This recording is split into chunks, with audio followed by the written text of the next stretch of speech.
ज्योति सिंह बुलाई पवन सिंह को काराकाट के लिए। अब अगर ये वीडियो आप लोग लास्ट तक देखें तो पूरी बात समझ में आनी है, क्योंकि पवन सिंह जो है ज्योति सिंह के बुलाने पे ही पहुंच चुके हैं। और वहां पे जो आप देख सकते हैं काफ़ी लोगों के साथ जो ज्योति सिंह हैं, ज्योति सिंह काफ़ी ज़्यादा भीड़ में टिकी हुई है, रुकी हुई हैं, लोगों के साथ सेल्फियाँ हो रही हैं, पब्लिक के साथ हैं।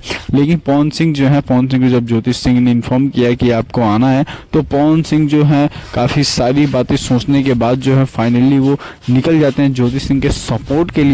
गाइस आप लोग देख सकते हैं ज्योति सिंह के सपोर्ट के लिए पवन सिंह बहुत ही ज़्यादा अच्छे मूड में दिखाई भी दे रहे हैं और निकलते हैं उनके सपोर्ट के लिए। और फाइनली जो है ज्योति सिंह और पवन सिंह एक दूसरे के सपोर्ट में तो लगे हुए हैं। और ज्योति सिंह जब इन्फॉर्म करती हैं तो पवन सिंह विदाउट सोचे समझे, यहाँ तक कि ज्योति सिंह के सपोर्ट के लिए पवन सिंह निकल पड़ते हैं। और यहाँ तक भी जो पवन सिंह लाइव में आने के बाद जो है ज्योति सिंह के बारे में बहुत कुछ ऐसी बातें, अच्छी बातें बोलते हैं और उनके सपोर्ट में रहकर कि वो बातें सारी बोलते हैं। इस तरह मीडिया जो है उनको सपोर्ट करे, पब्लिक